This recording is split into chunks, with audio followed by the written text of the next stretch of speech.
Hey, this is Chris Simpson from Mineral Mountain Time and the Gloria Record, and you're listening to the Rumors Are True podcast.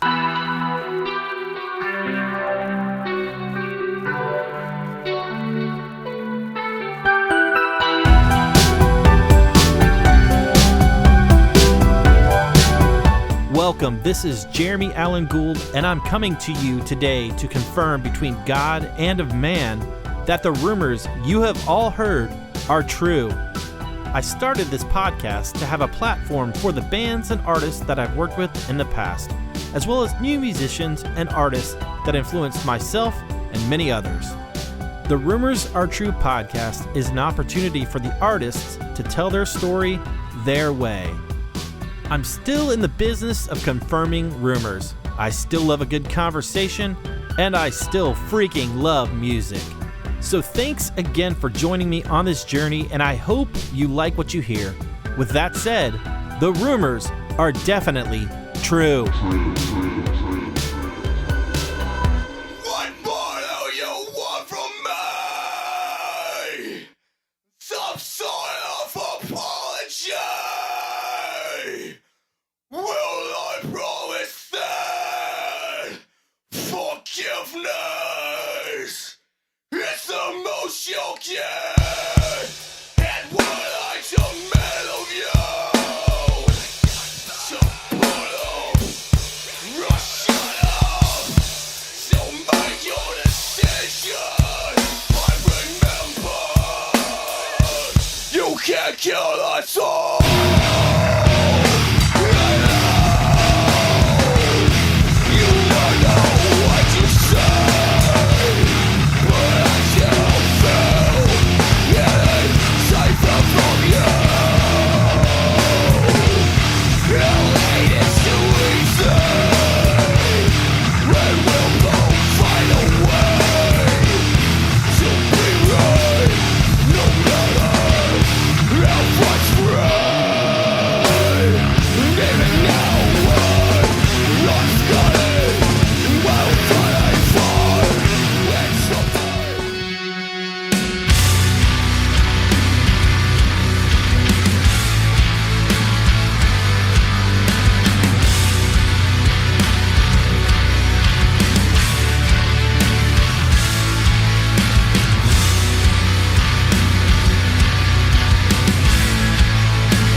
Hey, thank you for tuning in to this latest episode of the Rumors Are True podcast.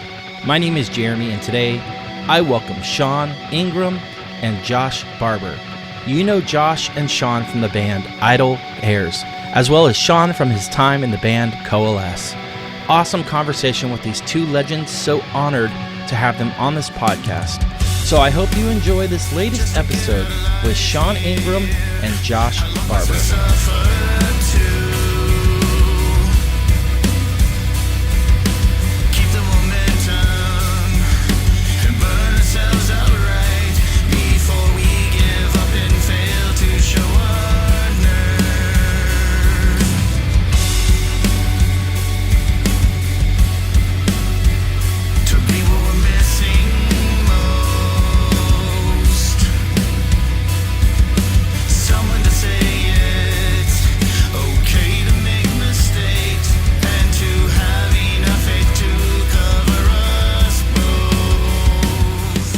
Sean and Josh, thank you so much for coming on the podcast, guys. Hey, thanks for having us. Absolutely. Let's individually talk what's going on in your worlds currently. What's going on in your world? Josh, you want to start first? Sure.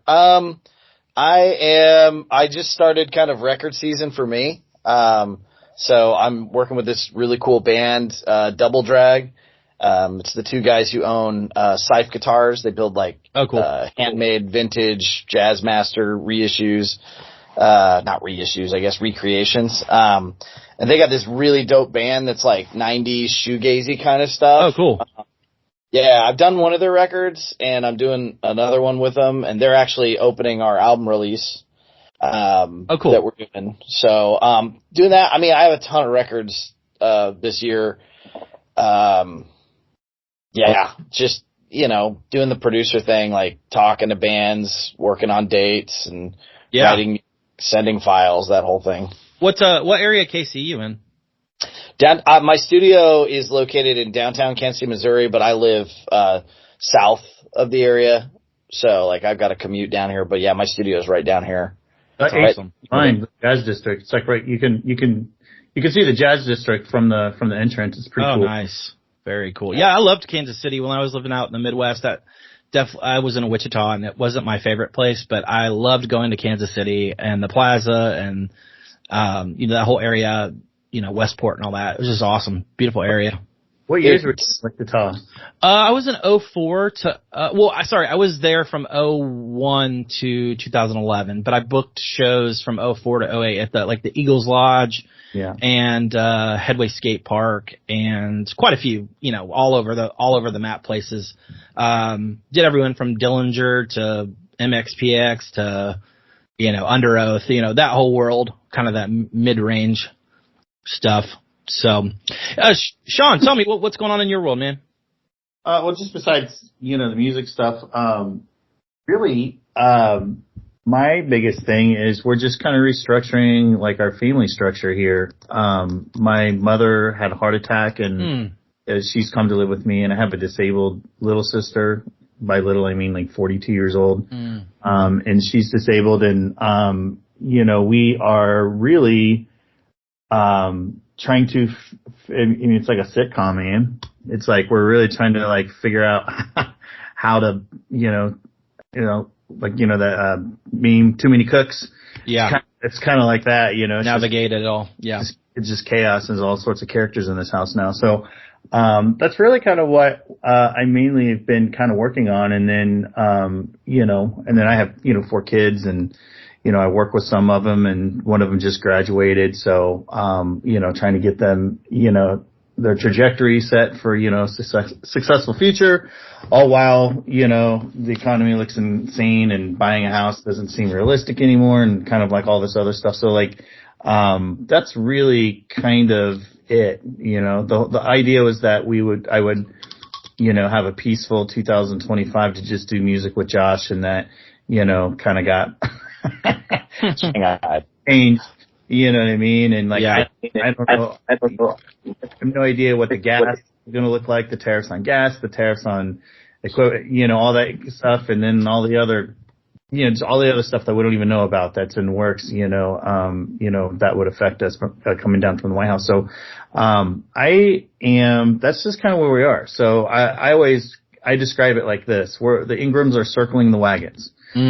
We're figuring out how to let go of the traditional American dream, go to college, get a job, and instead figure out how we buy a house together, how we, how we buckle down and get smart about our, going into the trades instead of, maybe, working for me or working, for companies like us, and to just kind of look at the future as to, if the current trajectory continues, does anyone give a shit about t-shirts, or do people give a shit about water and electricity and plumbing and those types of things? So it's kind of like really kind of taking over our world over here in the Ingram house, all while, being a 50-year-old man, living with his mom, she's living with me, and moms have a way of like making you feel 8 again, I do know that. Yeah. So like trying to navigate that whole thing, it's just, it's a lot. So when I get to go out and play, I play hard. Like, I wail on the crowd. So, cause, it's hard. So like, that's really where I'm at. Awesome. Very cool. Are you living in Lawrence or KC? Yeah.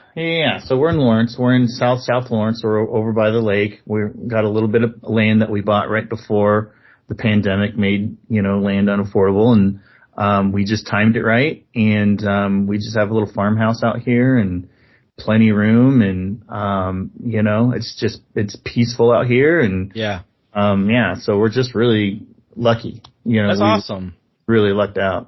Yeah, man, Lawrence is a great town. I loved going up there as well for shows, Mass Street and all that. It was such an awesome diamond in the rough type of town. I really, really enjoyed that area, and just being able to get away from Wichita was the goal. Yeah, and it's interesting because it's like Wichita in the recent years. The reason I asked what years it was because we have lots of family in Wichita, and I love going over there. Wow, so many cool areas now.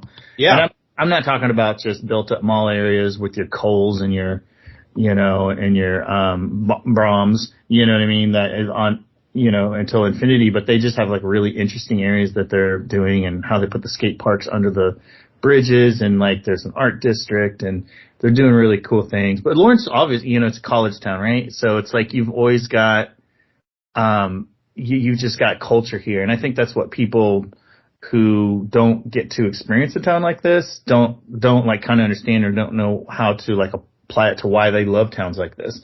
When you go down a little town like this, right? It's not real little, but it is at the same time. Mass is kind of have that old timey feel. Sure. You know what I mean? They're oh wow, there's all this authentic food from all these different backgrounds, these ethnic backgrounds. You know what I mean? And that's just not what it's like in the suburbs. It's your old, it's your, what is it, Josh? It's your Cracker Barrel. It's your, now Whataburger, and, and that's how you judge it, So anyways, but yeah, I love it, and I think that, we had looked at moving to Kansas City, and, the other thing I love about Lawrence that I didn't realize is just how quiet it is, and how uncongested it is, even though there is congestion, but just being able to go outside and breathe and look up and get across town without having to do all that math of what time it is and can I get there, is it going to add half an hour, all that type of stuff. So yeah, absolutely, man. What I'm trying to say is I'm super spoiled, and I'm a brat. That's a good thing. That's a good thing. Okay, let's talk about growing up for you guys individually. Josh, we can start with you. Maybe bring me through some records, some bands, some influences, maybe kind of pushed you in the direction that you've went in. Man, that's a really good question. The earliest thing I can think of is what got me interested in music was Michael Jackson originally. Oh yeah. When I was real little. And then it was kind of just this blur of whatever my parents were listening to. And then the next awakening music wise was, I think, I had been given a CD for Christmas. I think it was Hootie and the Blowfish or something like that. And I could care less about Hootie and the Blowfish. But then somehow Hootie and the Blowfish got me to Cannibal Corpse. I don't know how. I think it was one of those old CD warehouses. Yeah. I took it in to sell it, and I saw that record, and I was okay, what is this? I liked it, but it wasn't quite my thing. But it eventually got me into Subhumans and Dystopia, and I started finding kind of this metal and hardcore edge. And then, I was in punk bands and Warped Tour and basement DIY shows. Of course, I was at the VFW shows when Coalesce would play, and I think some of the bands that really, for my growing up, I remember Black Album by Metallica, finding that, Bleach by Nirvana. Whoa, is there a... Yeah, it gets a little thumbs up. What was that? Okay, sorry. I'm not doing that again. Sean, you couldn't... did you see that? Yeah, dude, I deal with this at work all the time. There's some gesture that I make accidentally, and the entire background fills with multiple colored balloons. And I will be in the middle of there you go. Is, bro. There it is. This sucks. Anyways, so sorry to railroad that. But it was kind of this weird metallic, active rock metallic thing that was happening, and then the punk bands I love. So I kind of felt weird, but really where I started finding kind of like my home was like when the Glassjaws and the Poison Wells, like that kind of, and like Seven Angels, Seven Plagues. Great band. Yeah. Yeah. So it was like, man, I started finding this like metallic hardcore thing that wasn't quite just the hardcore band thing. Cause like, I liked Strife and I got into like Madball and Terror, and hardcore was like a home for me for a long time, and punk and like, Dissonance and all that. But, I think once that melodic hardcore thing where there's a little bit more complexity showed up, and then, I found Tool, and I was like, okay, that, and then Meshuggah was like the heavier version, like, and then, you have Convergence. It was just kind of crazy because I was bouncing around in all these worlds, and musically, I really kind of started identifying in the punk hardcore, the more melodic core world. And, of course I was in bands that were trying to do that. And, I'd been in so many different things just trying to find my identity, but I don't think until the early 2000s, I really started finding the music that really spoke to me. And it was weird because like, I love the Tools and the Metallicas and stuff like that, but I also liked, all the like straight up punk bands like that were on the Warped Tour, like skate punk and stuff like Gun and, well, not that they were on Warped Tour, but like stuff like that. So I kind of was like, man, I like punk, and I like this odd time signature stuff, and I like breakdowns, and I like all this stuff. So that's kind of where I came from. I was just totally I never really skated, but I hung out with the skate punk dudes, but I also liked the heavier stuff and like more the radio rock. So yeah, absolutely. Yeah. Sean, bring me through music world for you. Yeah, so mine started with the soundtracks on skateboard videos.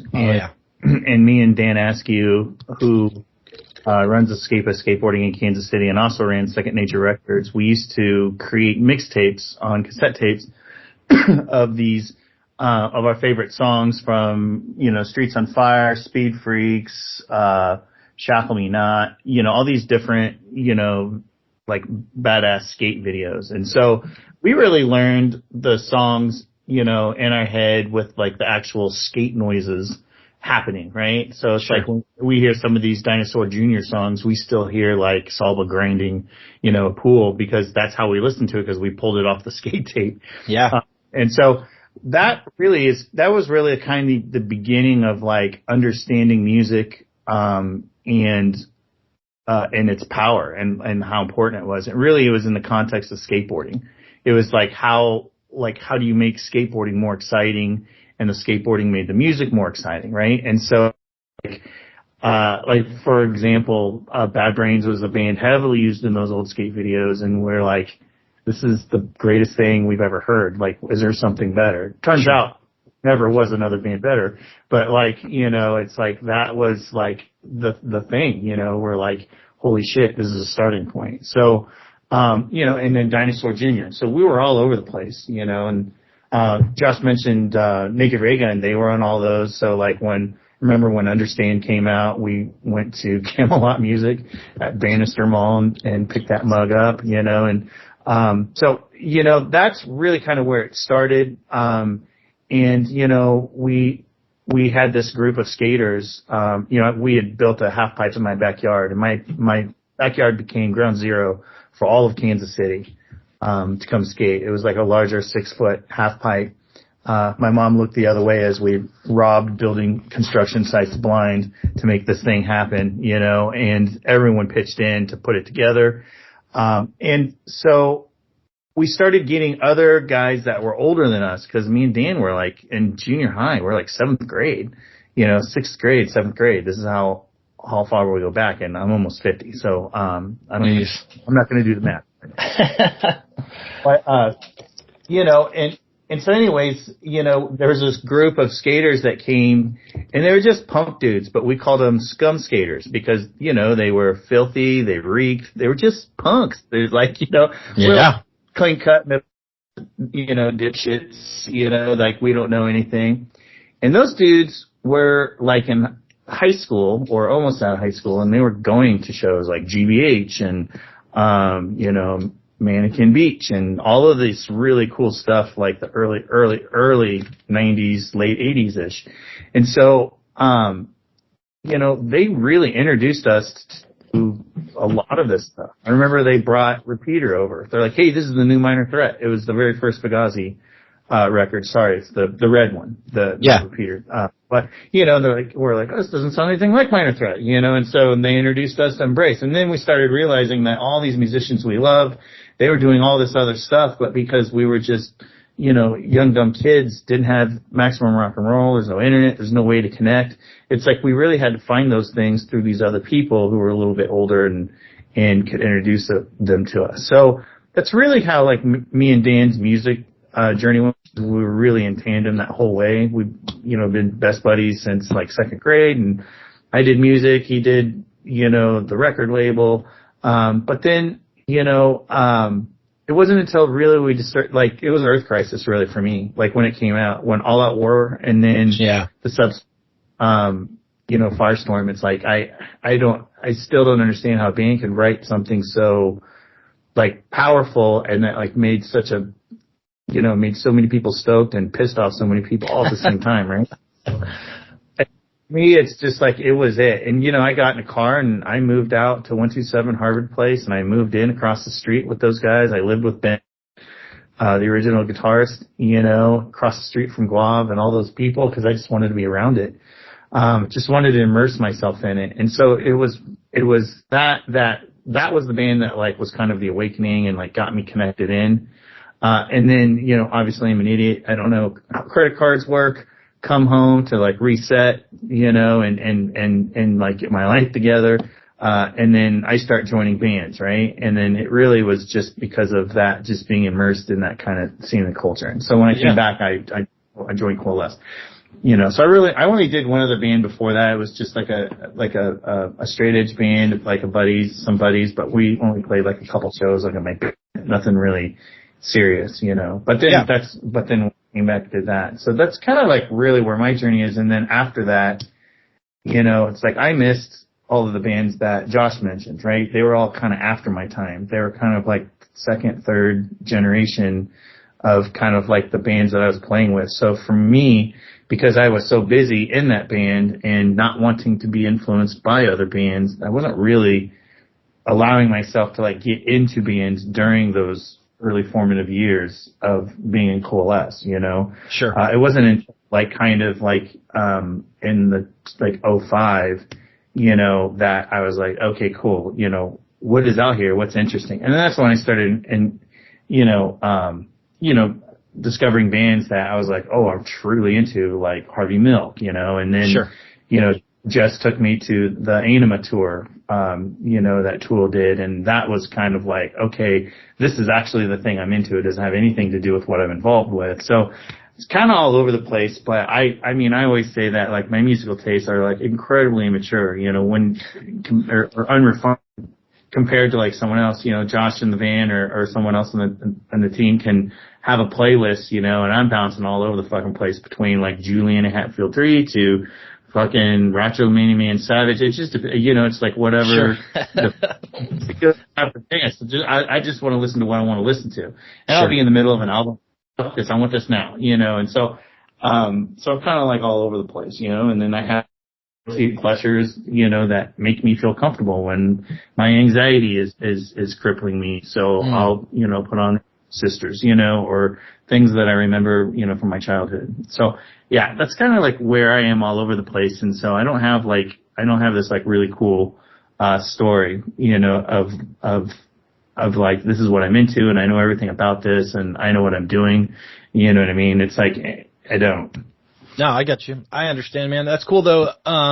Definitely can relate to both your stories in terms of, discovering, punk and hardcore and, getting those zines back in the day and just being able to open your world to, this band, I saw this band in this liner note. What is this band? That type of thing. I think about how you found new bands.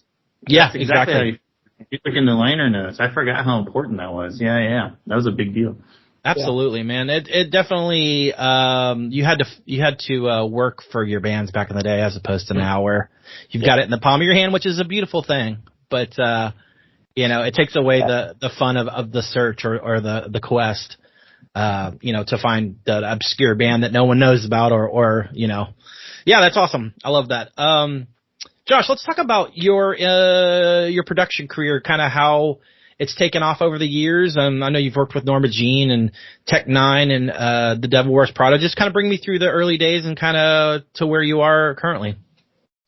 So I was a touring guy. I was in like a pop punk band, and we did DIY tours, and we were doing all right. We had a record deal in Japan, and it was okay, but like I do remember there was like conflict. There was a big division in the band, and we had just worked with some really great producers, Kenneth and Zach, out in Atlanta, and they were like, "Dude, you need to produce full time." And I had helped another band like kind of write their songs, and they got sold to Warner, and so I just decided I was going to start doing records. I was literally sleeping on like a 2-inch mattress pad by the HVAC unit in a studio in Kansas City, charging nothing to do full lengths for like, I would sleep there with the bands and do records. And then, a guy, Shane Oshner, in the band Hands, he reached out to me, and I did that Give Me Rest record.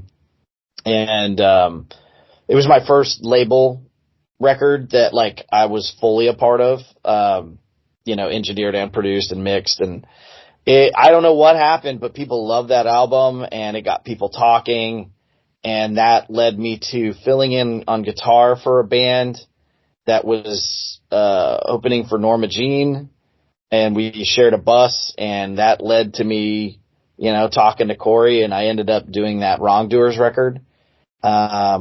And then, it just kind of I'm more of a word of mouth. Like I'm not a big social media, like get on and be like producers aren't rock stars. We're not supposed to be like these social figures, we're behind the scenes. We're there to facilitate, to make people's albums. And so,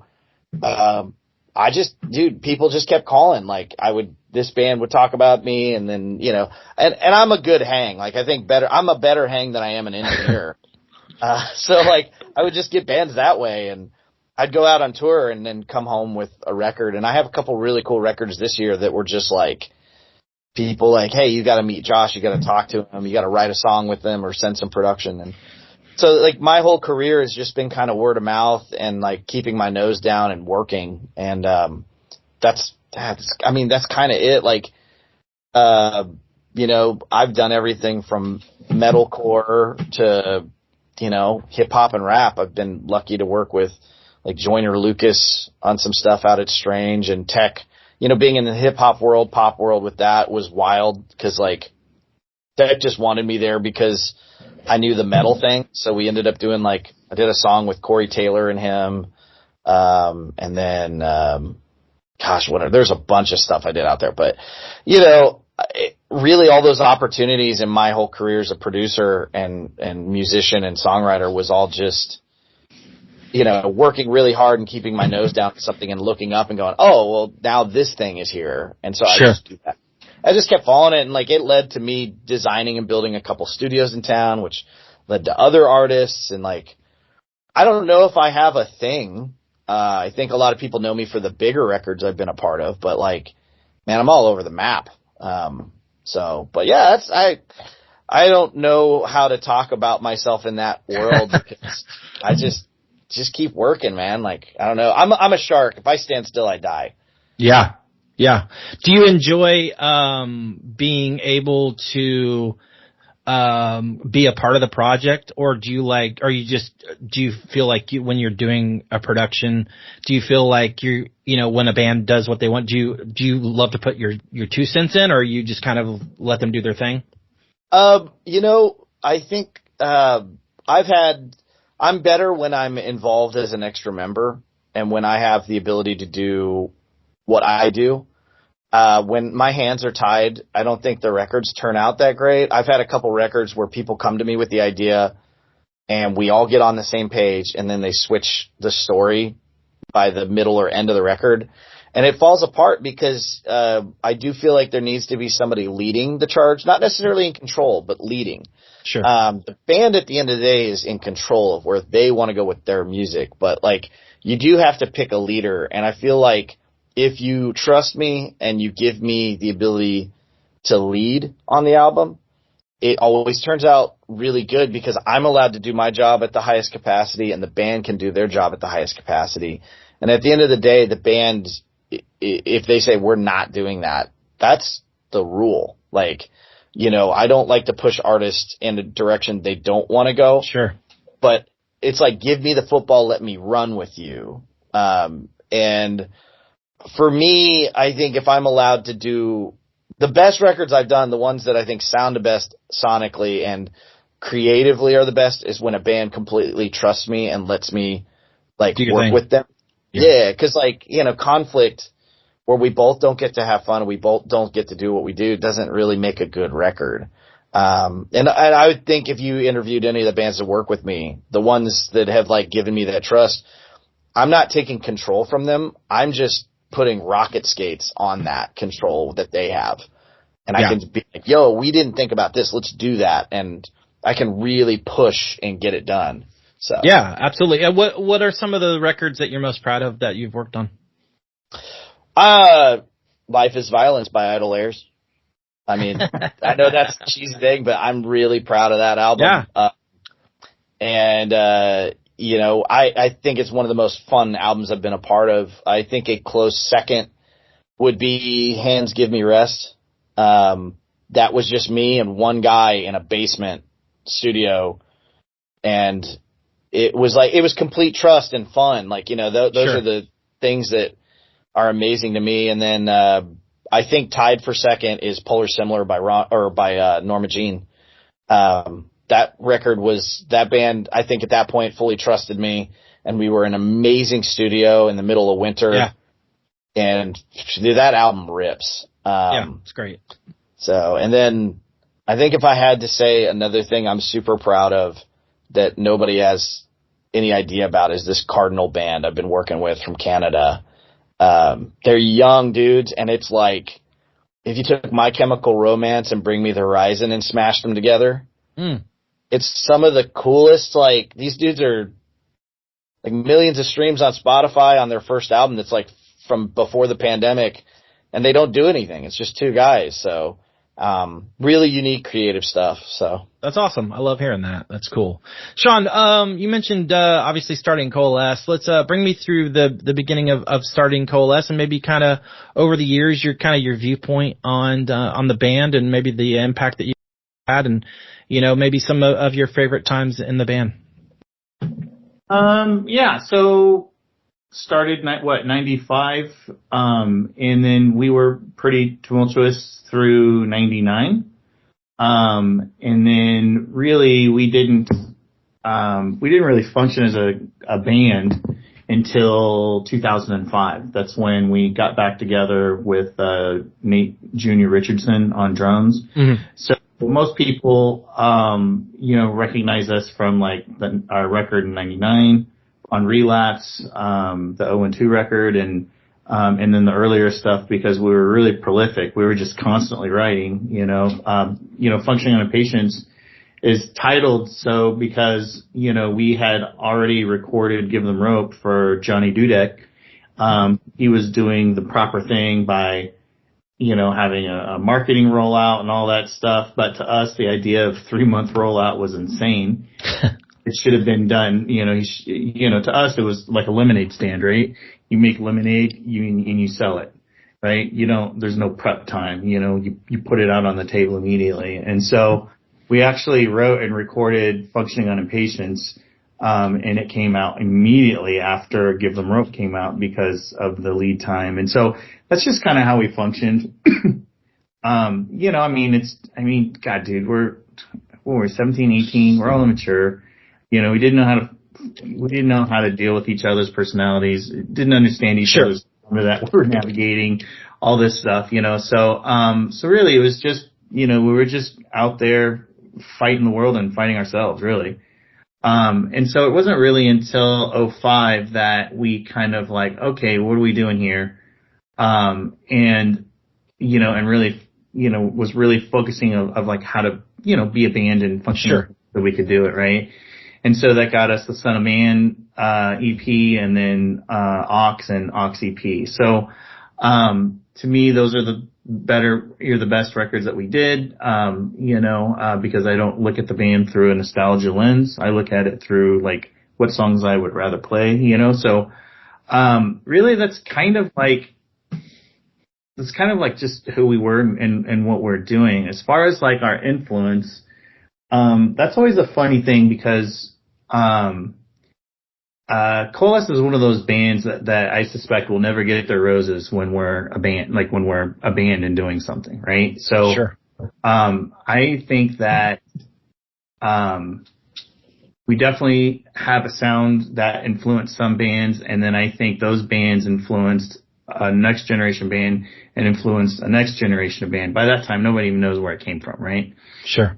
And nobody, you know, like maybe someone like Josh who like pays attention to that stuff would, you know, or a producer, you know, like can do that. But I think in general, you know, fans are just like, you know, who knows, who cares, right? So, I just think that, it doesn't matter either, you know what I mean? Because it's like, it's not, I think that serves two things, right? One, to get paid, or one, to serve your ego, right? And so, I don't think anyone in the band cares about either of those things.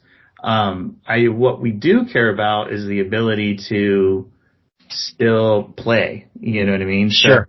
And to get out there and grind and write and do all those things. So for us, the idea of like a reunion tour, like we hate that word reunion because, we may technically be reuniting, you know what I mean? But for us, we're just activating again, right? But the idea of like doing a reunion tour, or again, like I mentioned earlier, looking for kind of like that, you know, those proverbial roses to, you know, be celebrated and all that stuff for your accomplishments or whatever. It's like the ship has sailed on that, you know what I mean? That maybe was in '02 or '03 or, you know, back then. It's just so, I just feel like anything that we may have influenced on other bands is just so ingrained in sounds in different ways, and people took it and did different things with it. You know what I mean? It's like, it's not really recognizable anymore. And I think that's cool because you know, it's like we rip off bands all the time. We rip off Metallica every chance we get. You know what I mean? Sure. It's like, that's just the nature of music, you know? It's just like when you put it all together, something new, comes out of that sound. So, although it's like, you know, we used to be, you know, talked of in the same breath of like the big kind of like 3 or 4, which would be Converge and Dillinger and Botch and us and stuff. Like slowly over the years, it just becomes, you know, Converge, Dillinger and Botch. So, you know, and we're just kind of like, it's like we see it and we recognize it, but also we're stuck in time, right? Because we're haven't done anything since 2009 is when we stopped playing. So it's just one of those things. So like for us, the things that are most important to us as a band are to just be able to play, you know, and to be able to play with bands that are, you know, like cool bands, not just interesting, but like good hangs. Like we're too old for the bad hang, like good band, bad hang, right? You know, sure. Oh, I'm not interested. You know, I don't give a shit how good your band is. So like, that's just kind of like our attitude, you know.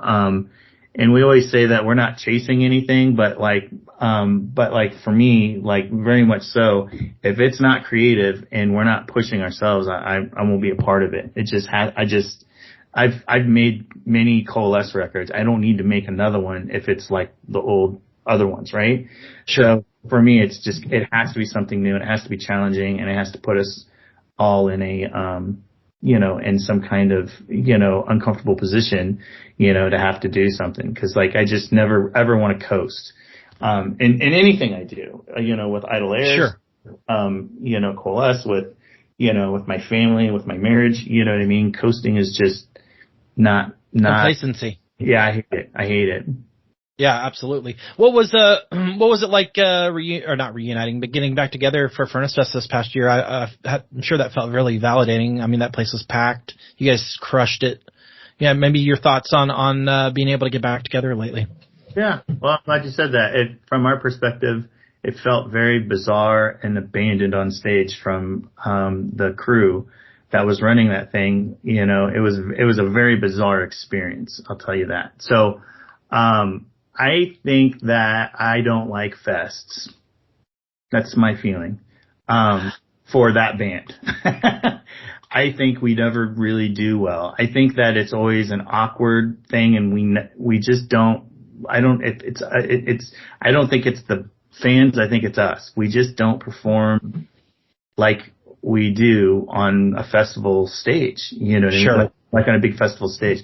We're definitely like a 400 cap room band, right? Idle Heirs played a really fucking amazing fest.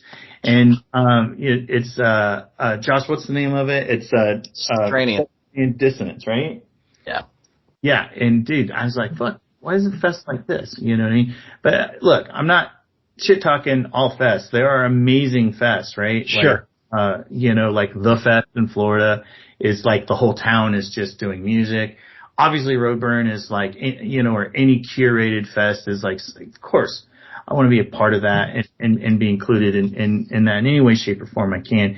I think that just festivals for me in general are difficult. It's anxiety inducing. Sure. Huge, you know what I mean? And then the focus is hardly, on like, hey, this band or the set or whatever. It's like, what got the biggest reaction, right? And I always see that when someone thinks, and this is something, I don't think I shared before, except for in private, but like, Coalesce is like not played and played again so many times that I've seen this multiple times.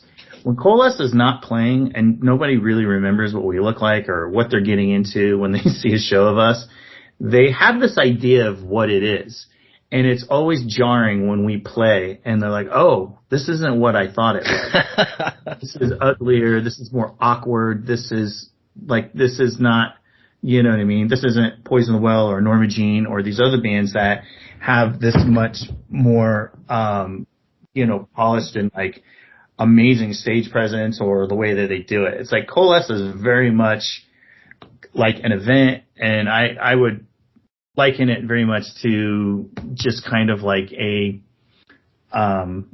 just like a reaction, right? We're just doing, it's like, it's hard for us to be entertainers in that, cause that's not really how we think of ourselves. You know what I mean? And that could be good or that could be bad. I don't know, but that is who we are. But, I think that, the most exciting thing to do with that band is to just get in a packed small room and go to war, because that is really what that band is like. I mean, it's just a pushback, and it's just more, it's just more of like a gut reaction. So that being said, it was hard. It was definitely hard at that festival. But here's what I loved about that festival: the fucking people. Yeah. There's so many amazing people there. You know what I mean?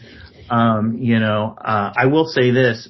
I will say a festival taking, 20% of your merch and tearing your stuff apart, you know what I mean? Like you're in Russia, was very interesting to learn, because I predate that. And so that was like a little bit shocking, honestly. So, and I know that's part for the course now. You go to a club, and they need to survive, and so they take money from bands' merchandise. But also someone who works at merchandise is like, this is how we're buying this gas. This is how we're buying all this, all this other stuff. So, anyways, that was interesting to learn, and I think that's more me showing my age than anything, because, no one else, was talking to the guys at Butter Lovers, and because they're next to us. And, I remember Jordan being like, yeah, this is it. This is the game. It's like, shut the fuck up. This is it.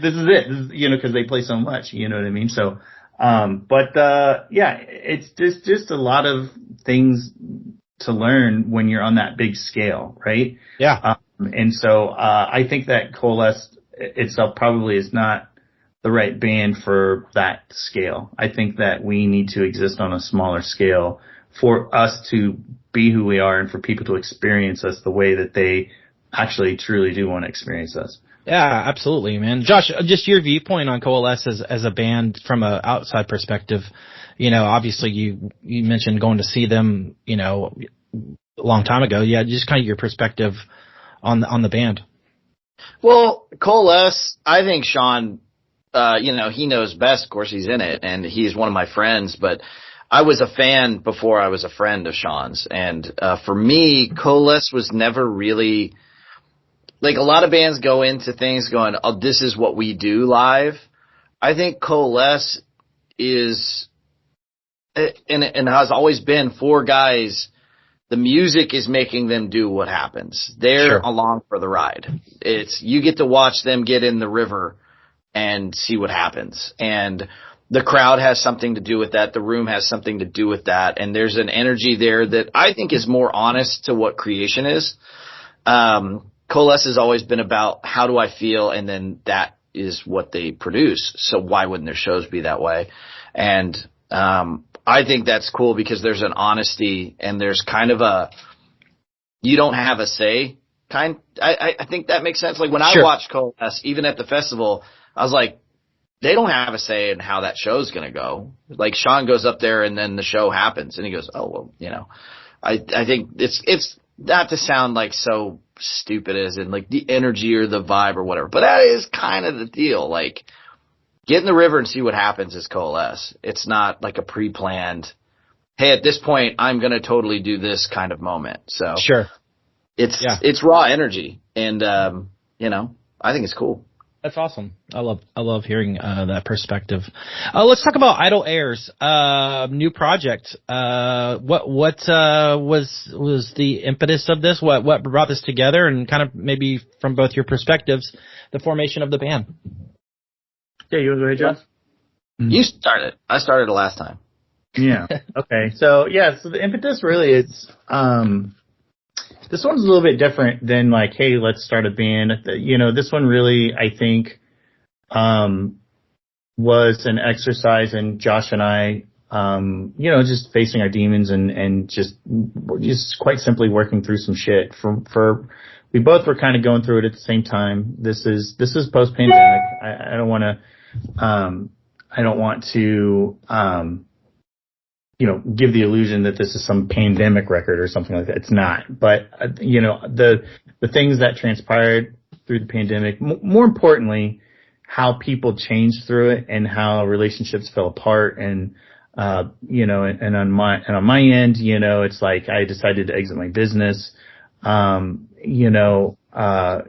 20 years and, and that meant some friendships had, to go away and, and I was losing people to death, father, close friend Corey and just several other people, and just was, it put me in a pretty deep depression, really, honestly. And so, and I was seeking help and I was kind of going through that, and it really wasn't until my wife recognized it and she said, she goes, I don't know what you need to do, but you need to figure out how to make music again. Like you need to do that. And she goes, whatever it takes, we'll work it out. But like, on our end, cause doing the Coalesce has always caused, issues with the family because being gone is difficult and or children and et cetera, et cetera. It's an age old story there. Right. And so, that really was kind of like, that was my push that I needed to do something. And so Josh and I had been talking about doing something since, I did a guest spot on that Norma Jean record he just mentioned, a bit ago. And so we just always, me and Josh just always got along together. And like, this is what I like about Josh. And this is why it's easy for me to be friends with Josh, is because Josh doesn't want anything from me and I don't want anything from Josh, right? So I think people forget that when you own a thing or or you're producer or, you know what I mean? It's like, or we're in a band or all of these things, right? it's like anytime someone's like extra, nice to you or wants to hang, it's like, in my experience anyways, it's always strings attached. Oh, I got to produce your record. Oh, I got to give you a discount on shirts. Oh, you know what I mean? Sure. And I got to get you on the guest list. Oh, you know what I mean? It's endless, right? And so for me, that's why I always buy tickets to shows. Unless someone absolutely twists my arm and puts me on the guest list, I'm buying the ticket. I don't want to be in your pocket. I don't want to be that guy because I don't like it on my end because, it's difficult to navigate. Total side travel there. But the point is that Josh understands that. Josh deals with that. And even though we don't like talk about it or anything like that, it's just, you know what I mean? It's just like two business owners are on the same page and they get it, right? And so, what he can bring, he brings, what I can bring, and then we figure the rest out. So, anyways, that's why I feel like I made fast friends with him because I felt like I could be friends with him because he wanted to be friends. You know what I mean? And so anyways, so we just always kind of chatted about, doing something, and he played me some demos that were really cool. And he was totally in that kind of post-metal prog kind of thing. And that's really like, where, like when I listen to stuff that I want to listen to, I'm definitely in the Elder and Tool world for sure, and so, we just kind of talked about it over, hey, let's do this. And then I think we tried to get together once with some of his friends, and actually I think Nate, Nate from Coalesce was in, and it just didn't gel, and and then when this thing that I was going through, Josh I think talked to me at one time and said, hey, well, we should do this, and then that's when I told him, I said, hey, like, do it or don't, like like, we're going to do it, we should do it. Put up or shut up. Yeah, I think that the exact term was either send me or give me something or let's stop talking about it. I think that was the exact sentence. So, I mean, that's just I can't, right? It's like I want to do it, but it's like I can't. You know what I mean? It's like I want to do it or don't. You know what I mean? And just move on, because I felt like in a lot of ways, because I knew I needed to do something, and and my wife is supporting that, and I trust her implicitly. It's like, I'm like, okay, but if this isn't it, then I need to do something else. Like I started buying bass guitars, and I was like, I'm going to teach myself. I just needed a creative outlet. It didn't need to be something that had a record deal or any of this stuff. And really that was kind of my idea. I mean, we had endless talks of, like, dude, we can just give this to our friends. We can just put it on Bandcamp quietly. You know what I mean? It's like this, really the exercise was to go through and do this for ourselves and to work all of those things out. And so, once I told Josh that, then Josh, you can pick up where you went to the Pacific Northwest. Yeah, I was just kind of tepidly talking to Sean about this project. And I think I hadn't figured out even what it was. And, but I knew I wanted to do it with Sean because, like he said, there's just kind of this, like, even keel. Like, we were just friends that wanted to be creative. We both wanted to be creative separately, except just trying to do it together. So, when he challenged me on that, I kind of felt stupid because I realized I wasn't asking with any intent. So I just went and booked a flight. Picked a spot I'd never been to, booked a flight, an Airbnb, a rental car, flew all my gear out to Oceanside, Oregon, and just figured out who I wanted to be musically, instead of what I think the world thought I was going to be musically. And I just really hoped that whatever I created, Sean was on board for, because it is really hard to find somebody on the same page with you. Shit. You know how many people want to start a band with me? Like, I'm not saying that to be like, it's just like, I have a built-in studio. Like, I'm sitting in my studio right now. Everybody just thinks they're going to get free recording time and they're going to get free, my manager will be attached or whatever. And so, like, to have somebody that is just my friend, that we both like Tool and I like drinking his homemade beer. Like, And I went out to Oceanside with that in mind. Like, I'm going to make this for my friend, and he's going to think it sucks, and I'm going to be on my own again. But luckily, that was not the case. You know, I created some music and started getting it over to Sean, and he loved it, and it felt really freeing to me that I'm like, wow, this is stuff I really want to do, and he really likes it. So, like, it's just really cool. You know, it's a unique situation to be in, you know, because there's no strings attached. It's just two dudes doing what they want to do. Yeah, absolutely. So you mentioned Tool. What are some of the other influences of this band, just kind of from you guys' perspective? Man, I'll name like a couple and then Sean can. Tool's obvious, so we won't leave that one. I mean, everybody's going to hit this in every interview ever, but I'm not afraid of it. Cult of Luna is a huge influence. Great band. Fucking love that band. I love what they do. I love how Johannes writes, and so there's that. You know, to be honest, Lorne, I don't even know if you know him. I haven't heard them. LORN, it's not so much the music that influences me, but how it makes me feel. Like Lorne and Nine Inch Nails have this thing that they just make me feel a certain way. I would say that's a huge influence.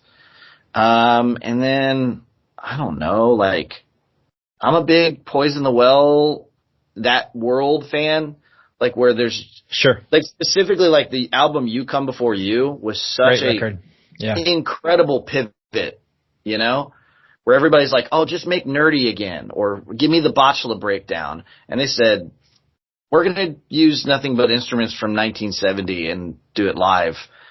And they made this incredible album. And it always was such a cool thing to me that here's such an organic live album. So for me, those three would be Cult of Luna, Poison the Well, and Lorne would be huge. Yeah, Sean, what's the influence for you?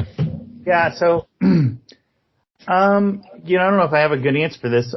You know, for me, really, as far as like, to me, the bigger meat of the meat and potatoes here really was like lyrical content, right? And so for that, I mean, there really was no influence, other than being able to just kind of dial into my grief and then just kind of write like that. So, you know, that part is kind of weird to think about because, I mean, it truly was not rooted in music or anything. It really was rooted in the idea that, you know, my father had passed. My father was a hard man. He, was a pain in the ass, but he also, you know, was awesome and hilarious in all these ways. So, when he had passed, you know, we threw so much of his stuff away, cleaning out his house, but then we also kept these little things, right?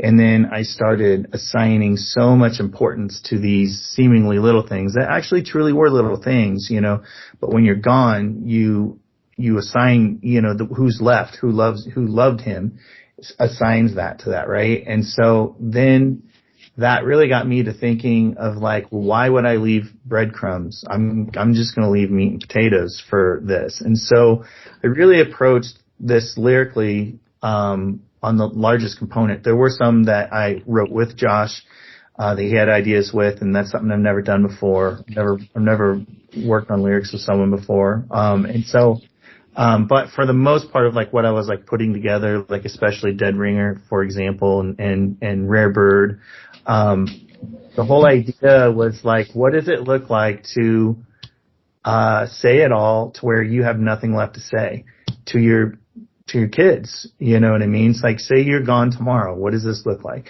Now, I don't mean that in like a suicide note or anything like that, but I do mean it in the sense of like being very realistic about your mortality. And, you know, what could that look like? And because we didn't really have this idea that, you know, of like, you know, a release schedule or a podcast about, you know, all these things that are happening. It's like I was able to approach that, in a way that like I didn't have any roadblocks. That being said, there definitely were different, vocal approaches to it that I wanted to do different. And for me, I still think I think that a really good scream, there's all sorts of different types of really good screams, right? You know when you hear a bad scream, right? Howard Dean ruined his political career. But like, but most people know a bad scream, and they know it, but they don't know it when they hear a good scream. So like for me, I mean, all of these bands we're mentioning have these amazing screams, but to me, the most amazing thing you hear is one that just has an anguish, that has a squeak, has a squiggle, a squirk. It has, it's wet, but it also has that kind of vulnerability there. And to me, that's always going to be Rennie from Starkweather. And I just feel like he's such a criminally underrated, vocalist, and I just always want to emulate that in some way, and I always have in the past, and anything I ever did. It all goes back to how he was able to he's just shredding his voice, in ways that make you feel a little bit different than if someone, just had or whatever. That really has been my approach, that I wanted to hit that, but then also I always, when it comes to like screaming vocals and stuff, like to me, I think the flow always has to imitate hip hop more than anything. So I think that, the type of things that I'm doing in these bands when I'm doing screaming are, those vocal arrangements are more akin to like hip hop than they are to like just screaming in a 4/4 pattern, right? It's like, I love how you can swing something, like on, Pillow Talk, you know what I mean? The way that it swings at the beginning and then comes around, if you start counting it out, it flows and it feels good. But when you start doing the math, you're like, oh shit, he's throwing a lot of syllables at the front and the end of this, so it's actually hard, but it doesn't sound hard. And that's like the coolest kind of hard, right? Is like, when it doesn't sound that way. So I was really pleased when I heard that in the playback. I was like, okay, it doesn't sound stilted. It actually sounds right. You know what I mean?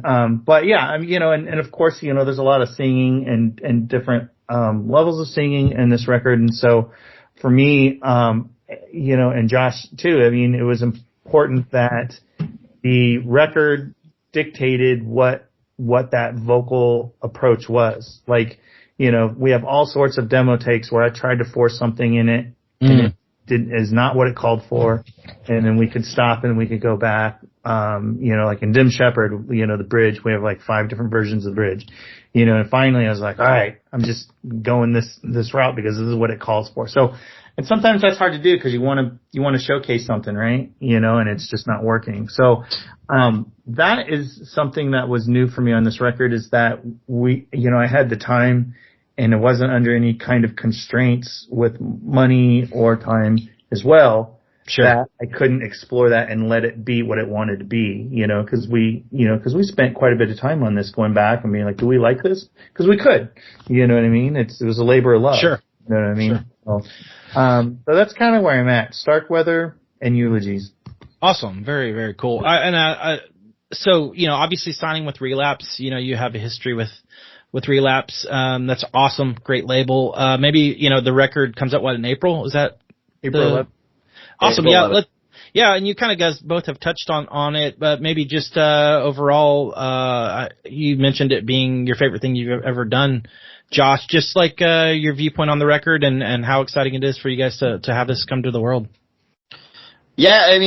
Like Sean was saying, like, there was no idea that we were going to even be here talking to you about this. It was just going to be something. I think we might have talked about like Bandcamp for sure, but then maybe a show in Lawrence. We had no idea it would even get to this point. It's a very personal record. It's kind of off-putting, to be so vulnerable. I know Sean more so than me because a lot of those songs are about him and what was going through and his thought process and kind of what he wants to leave as his legacy. And for me to have a little bit of opportunity to guide some of the songs with things that were also affecting me.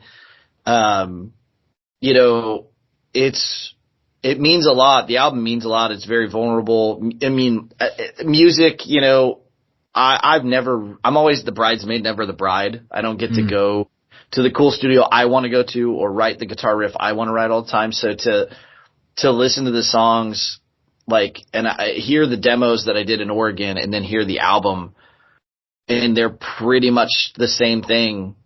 It's kind of crazy, you know, because there was emotion put into that music and what those songs meant to me. Sure. When I was writing them, I just love it. Like, it's so honest. There's no editing.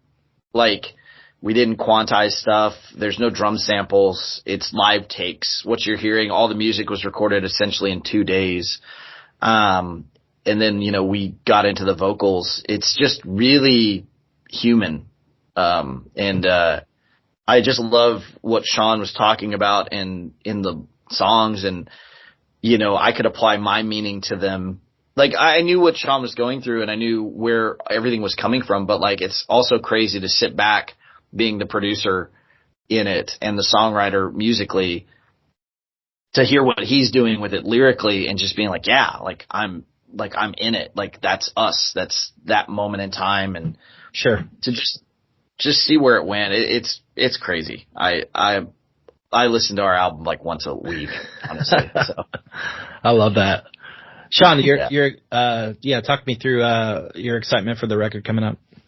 So the thing that I really like about the thing that is exciting most, other than the fact that I just love what we made, you know what I mean, and still love it. I'm sure anyone who's put out a record has a record that they're like, oh yeah, got a couple or whatever. But like, this is one of those rare ones where I'm like, I'm just excited for people to listen to it, you know, because I think more people that I know would understand this more so than anything I've done in the past, right? I am super excited that Relapse let us just go nuts with the art and just like really be able to tell that story with the art, and my daughter Hazel being able to illustrate some of these ideas in the sketches, you know. There's no font work on this album anywhere. Everything is hand done. Wow.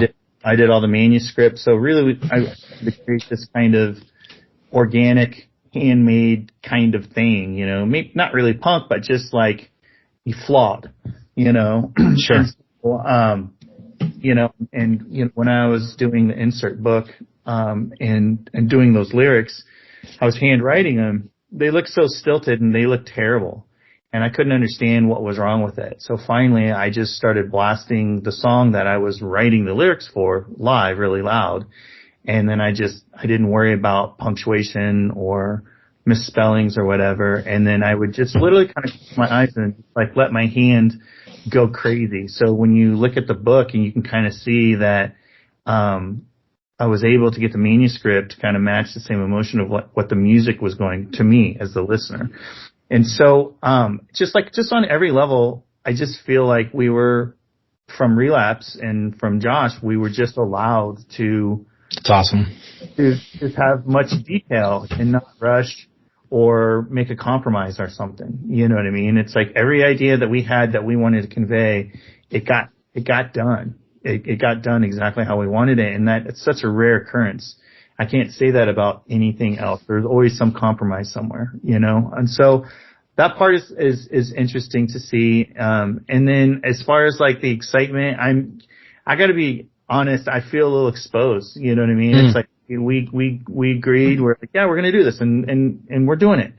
But like, you know, I was texting my buddies right before the festival, you know, as we were going on, getting ready to go on, and they're like, are you scared? And I was like, dude, I'm scared. I haven't been scared to play a show in 25 years. You know what I mean? It's like, they're trying to help me identify why I was scared. I go, cause I'm exposed. This really was not, this is new. You know what I mean? Sure. So anyways, that's neither here nor there, but like, it is definitely hard to, you know, look at criticism, because this is one of those rare records, because like when someone says they hate this, they hate me. Like they personally hate me because there's no separating the two. So that's kind of like something I've never done before too. So it's a little interesting, kind of navigating that, you know, and have to talk about it and stuff, but it is what it is. But like, I will say this, it's like, it is interesting to see reactions. You know what I mean? Because they're kind of all over the place. And I don't think any of them have been exactly what we were expecting. So, it's just we're just kind of like, I think in a lot of ways we're just kind of spectators, you know, just like, just watching this thing unfold with the label. You know what I mean? There's no expectations, you know, it's just, you know, just seeing what happens. Absolutely. I saw you guys have a show coming up with Norma Jean. Is there any other shows coming up, and what's the live outfit like? There's nothing. I mean, right now all we have is the album release. You know, we have things we're talking about, but there's really nothing planned right now. As far as the live outfit, like, you know, because since it's just Sean and I creating the music, we brought in guys to the studio, really close friends of mine, to actually track it, and then they've just become the live band. So there's 7 of us total when we play. Awesome. I'm not a big laptop does the heavy lifting thing. Like, we have a theremin live.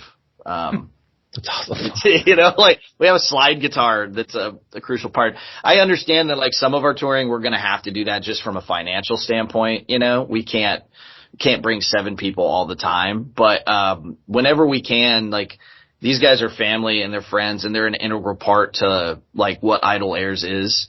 And, so yeah, we have like a full band, you know, it's kind of like a 9 Inch Nails scenario. He's had the same guys for years, but it's like him and Atticus make the music. That's kind of like what we do, is Sean and I make the music, and then this live thing is it's a collective of guys that are big integral part to it. Yeah, that's awesome. You mentioned touring. Is that probably the goal? Obviously, a tour of sorts. Yeah. Sean. Yeah, totally. Yeah. However, I can work it around my mom and my sister. Should totally get it, man. Absolutely. Doesn't divorce me, you know. Very the brunt of that. Yeah, no, life has changed since we started this and had, you know, but, the idea is to not squander any opportunity that comes our way. Sure. This is it. This is the life we all told ourselves we wanted to live. And so to, you know, every opportunity is going to be inconvenient. There's no convenient tour. There's no convenient. Sure. So idea is, and just like with the other band, it's like, that's why I'm doing that. You know, it's like, you just don't get to choose the time frames on this stuff. It's like you're surfing. You get to choose, you know, if you get on the wave or not. You know what I mean? You don't get to make the wave, you know, so. Sure.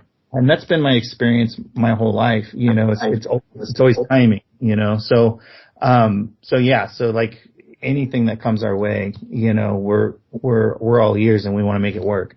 Absolutely. That's awesome. Well, I know you guys can't predict the future, but what does the future look like for you guys individually?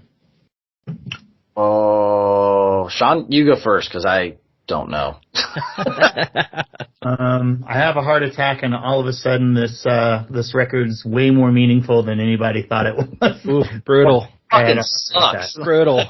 I hate that. This is the world I'm living in. No, besides that more realistic prediction of my life, I think that we are going to see. I just think in America in general, it's going to be radically transformed. And I was just thinking about this the other day. Is like, you know what? If things do go south, like I expect them to go south, I can see touring and merchandising and all these things, you know, taking a pause. And then I can see music going back to this kind of more regional underground thing before touring was a really big thing, right? You know, you go to these different cities and that's the band. They never really left that city. I'm kind of seeing that, you know what I mean? I'm kind of seeing the tribalism a little bit, I gotta be honest with you. So, and I don't know if that's necessarily a bad thing, but I'm just seeing, a year ago, 3 years ago, it'd be like, oh yeah, everything's a trajectory up, right? It's like, things are going to get better here, but I just think that everything is so in question, and the types of things that we're questioning now are things that we never thought we would question in a million years, right?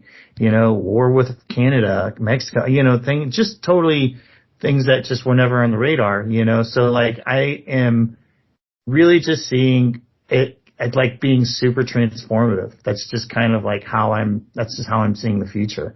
I think that this type of music is always going to survive, even if it's, like in a basement, maybe it's not on vinyl and being sold in a capitalistic way, but like, I think that raw energy and focus will always exist. But, I'm just not seeing the status quo being our immediate future for sure. Yeah. Josh? For me, I completely agree with Sean. I am really not happy with where our country is at and what our country is starting to stand for and look like. As far as I always I don't know if it's a bad thing, maybe it's a knee-jerk reaction, but when things get this bad, I just get internal. I'm going to create more music. I'm already writing more music. I would say for Idle Heirs. Maybe there's another album in there somewhere. I just want to push myself while if I'm on a wave, I got to ride it until it dies. And then, maybe I'm just more interested in the producing or writing for other bands. But right now, like, I think I uncorked something that had a lot more material in there once we got this record out. So I'm working on some more music for Idle Heirs, and we'll see what that looks like in the future. Right now, I agree with Sean. I think it's kind of batten down the hatches and see what happens in the United States over the next 4 years. It's just, I'm not stoked about anything that's happening outside of my own brain and creativity, but a lot of cool records. I'm really looking forward to getting out and playing these songs live. We have a couple opportunities that we're waiting for those things to kind of not be so fluid and solidify.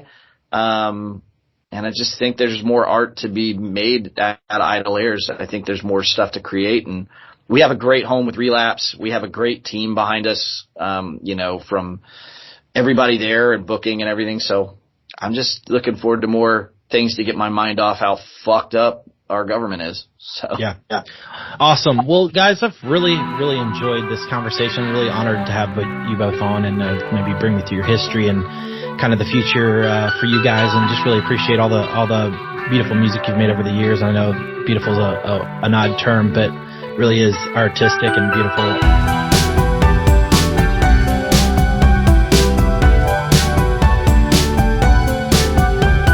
Hey, listener, thank you so much for tuning in again and again. I really appreciate it. If you'd like to add me on Instagram and Facebook at The Rumors Are True Cast.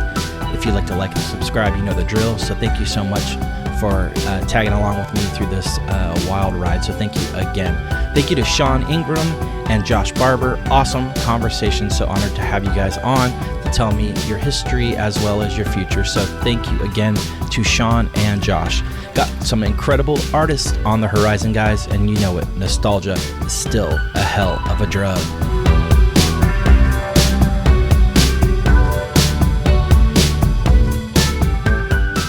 The podcast is produced by Wesley Hill, artwork by Jared Chase Bowser, and music by Brian Jaron. This episode is dedicated to the memory of my dear friend, producer, and man of many talents, Brian Jaron.